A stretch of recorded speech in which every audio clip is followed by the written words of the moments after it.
Welcome to Not Milk Never Milk. Subscribe if you're lactose intolerant. You start by freeing resources so the game has priority. This reduces stutter. Close background apps and services, and switch to a high-performance power plan. Plug in the charger if on battery. Once done, enable developer options and set the preferred refresh rate to 60 or 90 if your device supports it.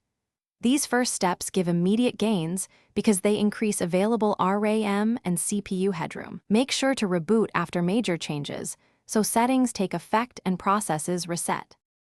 Next, adjust the in-game balance between visuals and frame rate. Set graphics to low or medium and raise the FPS cap to the maximum your display supports.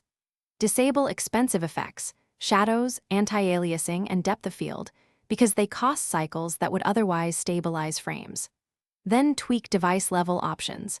Enable performance mode apps, clear the game cache, and ensure your GPU drivers or system updates are current. These middle steps matter because they trade visual fidelity for consistent frame delivery, reducing micro-stutters. Finish by stabilizing the network and verifying real-world performance.